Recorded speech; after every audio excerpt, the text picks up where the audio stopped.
Hello दोस्तों, YouTube channel subscribe कर लें, क्लिक बेल आइकन को प्रेस कर दें ताकि सारा नोटिफिकेशन आपको मिलते रहे हमारे साइड से। जेआईबी, सीआईबी और बैंक प्रमोशन के संबंध से हमें बात करें। सीआईबी का बैंक फाइनेंशियल मैनेजमेंट का previous year question bank number 2 है। ठीक है, हम लोग इसको पढ़ेंगे। एक छोटा सा अनाउंसमेंट करना क्वेश्चन बैंक को स्टार्ट करने से पहले। सबसे पहले चीज़ ये समझिएगा कि हमारे पास सीआईबी के दो तरह के कोर्स है, दोनों के दोनों ही मिल जाएंगे आपको। ठीक है, अगर आप सीआईबी का शॉर्ट टर्म कोर्स करते हैं, ठीक है, तो यहाँ पर अगर आप देखेंगे कि इसको आप मात्र महज एक दिन में ख़त्म कर सकते हैं। 22 घंटे की वीडियो होती है। ठीक है, आप इसको एक दिन में ख़त्म कर सकते हैं, या फिर हर दिन अगर आपको पास 10 मिनट का टाइम हो तो वो भी कर सकते हैं। इसको करने का मतलब एक आराम से 55 से 60% नंबर आपको आ जाएंगे इससे। और इन डेप्थ वीडियो थोड़ा सा और ज़्यादा एक्सप्लेनेशन होती है इसमें। इसको करने के लिए कम से कम 5 दिन का समय देना पड़ेगा आपको। और ये करने का मतलब है कि आप आराम से 75% का गोल लेके चल सकते हैं। ये दोनों के दोनों ही मिल जाएंगे आपको, आपकी मर्जी है कौन सा आप करना चाहते हैं। ठीक है, दोनों जगह वीडियो लेक्चर कोर्स है, दोनों जगह केस स्टडी की वीडियो, दोनों जगह 12,000 सेट क्वेश्चन बैंक है, दोनों जगह 30 मॉक टेस्ट है, दोनों जगह रिविजन नोट्स है। यहाँ की हम बात करेंगे तो वैलिडिटी हो जाएगी 6 महीने की, और यहाँ की वैलिडिटी हो जाएगी लाइफ लॉन्ग। हम पेपर 1 एबीएम की बात करेंगे, दाम है 1,000 रुपये, दाम है 1,500 रुपये। पेपर 2 बीएफएम का दाम है 1,000 रुपये, दाम है 1,500 रुपये। पेपर 3 रिटेल बैंकिंग का दाम है 1,000 रुपये, दाम है 1,500 रुपये। अगर आप एबीएम कॉम्बो पैक लेते हैं, यानी ABM plus BFM plus retail banking लेते हैं, इसका दाम है 2,300 रुपये, इसका दाम है 3,500 रुपये। अब आते हैं हम पहले सवाल पे। बोला जाता है कि NRO account can be open as. हम एनआरओ अकाउंट को किस प्रकार से ओपन कर सकते हैं? ठीक है, कैसे ओपन कर पाओगे एनआरओ अकाउंट को? ये पहला पॉइंट है सेविंग, दूसरा पॉइंट है करंट, तीसरा पॉइंट है फिक्स डिपॉजिट। ऑप्शन ए दिया हुआ है ओनली 1 and 2, ऑप्शन बी दिया हुआ 1 and 3, ऑप्शन सी दिया हुआ 2 and 3, ऑप्शन डी दिया हुआ 1, 2 and 3। नेचुरल सी बात, अगर आप एनआरओ अकाउंट ओपन करते हैं तो इसको आप तीनों प्रकार से ओपन कर सकते हैं। ठीक है, क्या हो जाएगा? सेविंग अकाउंट भी हो जाएगा, करंट अकाउंट भी हो जाएगा, और यहाँ पे फिक्स डिपॉजिट भी हो जाएगा। 1, 2 and 3, यानी हम सही ऑप्शन में बोल देंगे D, 1, 2 and 3, D option. Question number 2 हो जाएगा, what is the status of taxability in the case of NRE accounts. क्या स्टेटस होगा टैक्सेबिलिटी का? क्या टैक्स लगेगा अगर आपका एनआरई अकाउंट है, उस केस में टैक्सेबिलिटी का क्या स्टेटस है? A option, income earned in the account से एग्जेम्प्ट फ्रॉम इनकम टैक्स। जो इनकम आप अर्न कर रहे हो अकाउंट में, ठीक है, वो क्या एग्जेम्प्टेड है किस चीज़ से? इनकम टैक्स से। B option, balances exempt from wealth tax. Balances जितनी भी होंगी वो भी एग्जेम्प्टेड है आपका वेल्थ टैक्स से। सी ऑप्शन है टैक्सेबल है, ये टैक्स तो देना ही पड़ेगा। डी ऑप्शन है बोथ ए एंड बी। अब बताइए क्या होगा सही? जब हम आप बात कर रहे हैं एनआरई अकाउंट का, तो नेचुरल सी बात है ये हम नॉन रेसिडेंट के लिए अकाउंट खोला हुआ है, नॉन रेसिडेंट के लिए अकाउंट खुला हुआ है। जब नॉन रेसिडेंट के अकाउंट होता है तो हम लोग डबल टैक्स अवॉइडेंस करते हैं। क्या करते हैं? यहाँ पे लिख लीजिए आप, डबल डबल टैक्स अवॉइडेंस। ये पॉलिसी है भारत सरकार की। भारत सरकार का नहीं, वैसे मान लीजिए अमेरिका, तो भारत अमेरिका में टैक्स देंगे, भारत में टैक्स देंगे, ऐसा नहीं हो सकता ना। एक ही आदमी दो जगह क्यों डबल टैक्स देगा? तो ये डबल टैक्स अवॉइडेंस एक पॉलिसी है जिसके तहत हम लोग यहाँ पे काम करते हैं। ठीक है, आपको 2 बार टैक्स ना देना पड़े, तो ये एक सीधा सा कंसेप्ट है यहाँ पे। तो यहाँ सीधा से बोला इनकम जो भी अर्न कर रहे हैं वो एग्जेम्प्टेड होगा इनकम टैक्स से। ये बात भी सही है, कोई प्रॉब्लम नहीं है। और जो बैलेंसेस आपका वेल्थ टैक्स से आता है, वेल्थ टैक्स में जो जाना चाहिए, वेल्थ से जो आप कमा रहे हैं वो भी एग्जेम्प्टेड है। दोनों बातें सही है, यानी सही ऑप्शन हो जाएगा D, both and B. Question number 3, what is the status of taxability of F C N R B account. अब स्टेटस पूछ रहा है किसकी? टैक्सेबिलिटी का। क्या टैक्स लगेगा अगर आपका F C N R B account होगा तो? क्या स्टेटस होगा टैक्सेबिलिटी का अगर F C N R B account है तो? ए ऑप्शन है income earned in the account is exempt from income tax. अब जो इनकम आप अर्न कर रहे हो अकाउंट में, वो नेचुरल सी बात है क्या है? एग्जेम्प्टेड है किससे? इनकम टैक्स से। ये बोल रहा है जो भी इनकम आप अर्न कर रहे हो अकाउंट में वो एग्जेम्प्टेड होगा इनकम टैक्स से, ये कुछ बोल रहा है आपको। फिर है सी, बी ऑप्शन है balances exempt from wealth tax. Balances होगा वो एग्जेम्प्ट होगा वेल्थ टैक्स से। डी, सी ऑप्शन है टैक्सेबल होगा। बी, डी ऑप्शन दोनों ए एंड बी होगा। तो यहाँ भी जो भी हम लोग पढ़ा F C N R, sorry N R E account हमने पढ़ा, सेम यहाँ भी होता है। जो भी आपने एन आर ई अकाउंट के लिए पढ़ा है, ठीक है, सेम क्राइटेरिया यहाँ भी आपका अप्लाई होगा। ठीक है, तो यहाँ क्या हो जाएगा सेम क्राइटेरिया में कि इनकम जो भी अर्न कर रहे हैं अकाउंट में एग्जेम्प्टेड होगा इनकम टैक्स से। बिल्कुल सही बात है। फिर हो जाएगा बैलेंसेज भी एग्जेम्प्ट होगी वेल्थ टैक्स से। ये बात भी बिल्कुल सही है, कोई दिक्कत नहीं है, यानी डी ऑप्शन हो जाएगा ए एंड बी।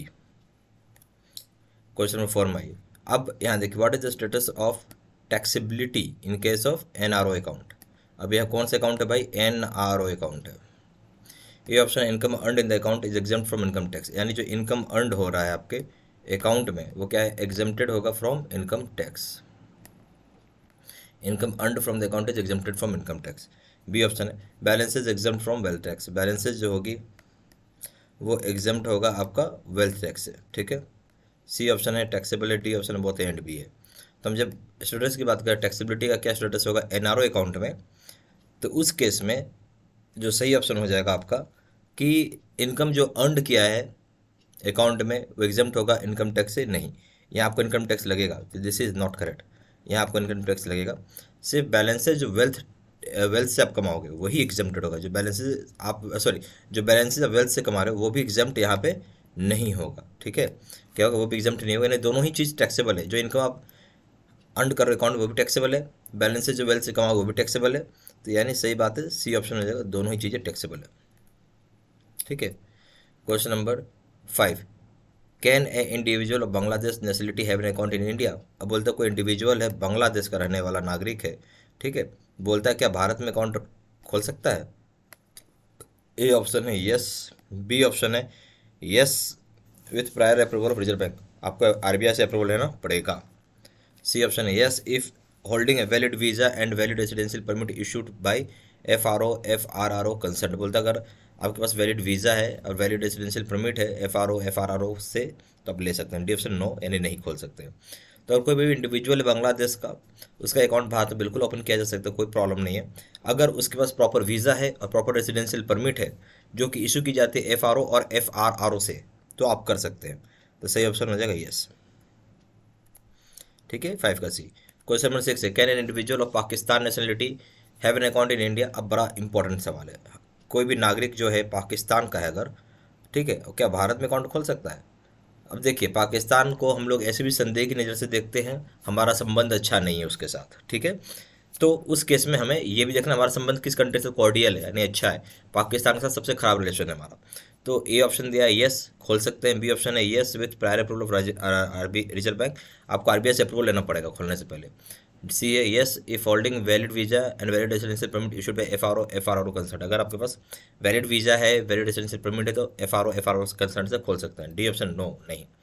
देखिए जब भी पाकिस्तानी की बात आती पाकिस्तान नेशनलिटी की बात आती है तो हमारा उनके साथ संबंध अच्छा नहीं है, हमेशा लड़ाई होते रहता है, खास करके बॉर्डर पे अब बहुत सारी आतंकवादी एक्टिविटी करते रहता है।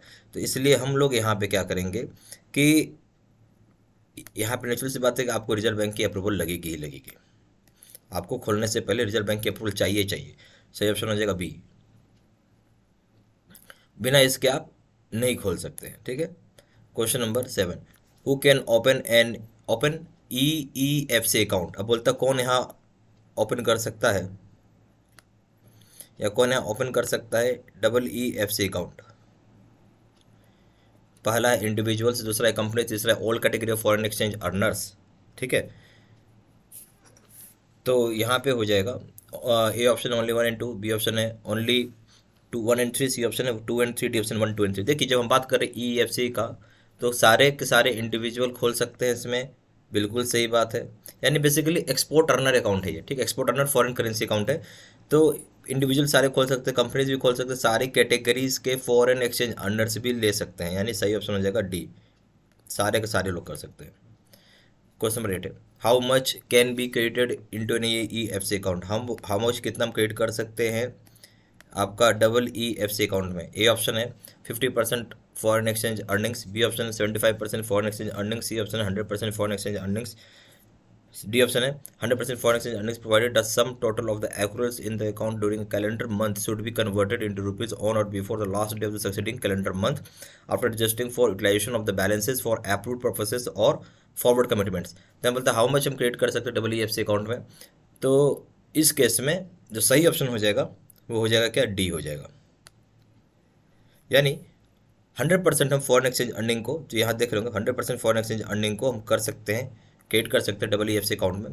प्रोवाइड करना होगा कि जो सम टोटल है, ठीक है, एक्रूल्स जितना आपके अकाउंट में है पैसे एक कैलेंडर मंथ में, उसको याद से कन्वर्ट करना, क्या है कन्वर्ट करना होगा, शुड बी कन्वर्टेड, ठीक है, कन्वर्ट करना होगा रुपीज़ में ऑन या बिफोर जो भी लास्ट डे होगा सक्सीडिंग कैलेंडर मंथ का, जहाँ पर आप एडजस्ट करेंगे आफ्टर यूटिलाइजेशन जो भी बैलेंस होगा अप्रूव्ड पर्पसेस के लिए या फॉरवर्ड कमिटमेंट के लिए।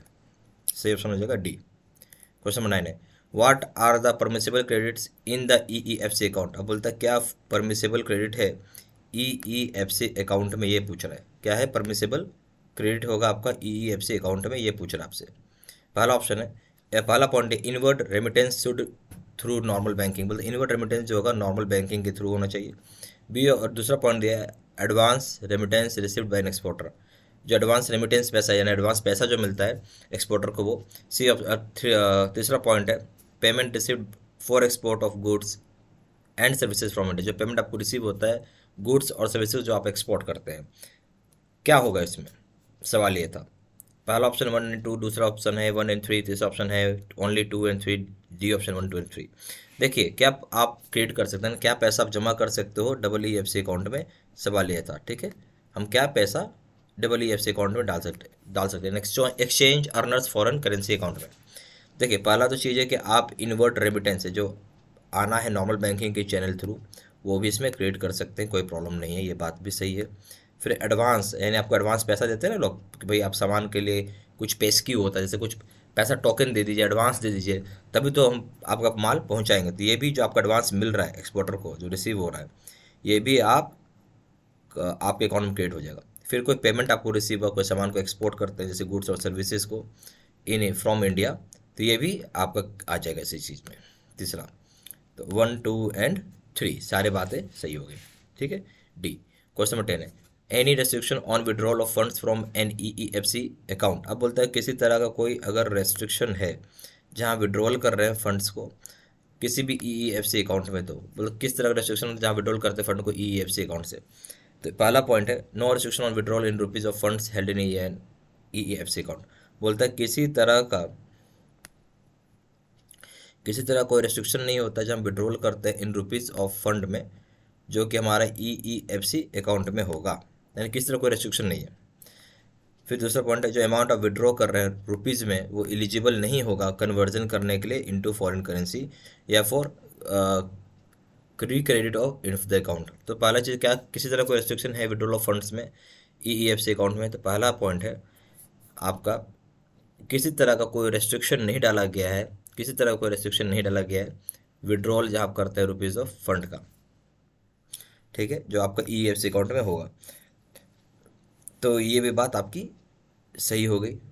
दूसरी बात है कि कोई भी अमाउंट विड्रॉ कर सकते हैं, जो अमाउंट आप विड्रॉ कर रहे हैं रुपीज़ में वो एलिजिबल नहीं होगा कन्वर्जन करने के लिए फॉरेन करेंसी में या for recreate of the account, तो एलिजिबल नहीं होगा। समझिए अगर आपके पास EEFC अकाउंट है उसको पैसा विड्रॉ कर रहे हैं फिर दोबारा से क्रेडिट कर रहे हैं फॉरेन करेंसी में चाहते हैं, वो चीज़ नहीं होगा। यानी दोनों बातें सही हो जाएंगी, बोथ 1 एंड 2। ठीक है, डी ऑप्शन। यहाँ पे हमारे पास दो तरह का कोर्सेज है, एक है short term plus in depth video. ठीक है, पहले हम शॉर्ट टर्म में आते हैं। शॉर्ट टर्म का मतलब है कि अगर आपके पास एक ही दिन का समय और एक ही दिन में पास करना चाहते हैं, वो भी आज के डेट में पॉसिबल है। आपको मात्र 22 घंटे का वीडियो है, पूरा पढ़ के A to Z आपको कवर किया हुआ है इसमें, आप पढ़ते हो इतना काफ़ी आपके लिए पास करने के लिए। और या फिर आप 10 मिनट हर दिन समय दे सकते हैं, ज़्यादा समय नहीं है, 10 मिनट भी पढ़ के आप पास कर सकते हैं, कोई दिक्कत नहीं आता।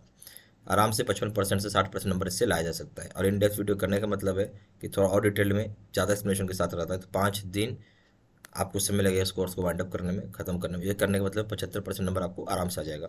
दोनों जगह वीडियो लेक्चर कोर्स है, दोनों जगह केस स्टडी की वीडियो, दोनों जगह 12,000 क्वेश्चन में, दोनों जगह मॉक टेस्ट, दोनों जगह रिवीजन नोट्स है। हमें वैलिडिटी की बात करेंगे, 6 महीने की वैलिडिटी हो गई और यहाँ वैलिडिटी हो गई लाइफ लॉन्ग। ठीक है, ABM BFM रिटेल बैंकिंग कोई भी वर्क करिए, सबका दाम 1000 रुपये, यहाँ सभी का दाम 1500 रुपये।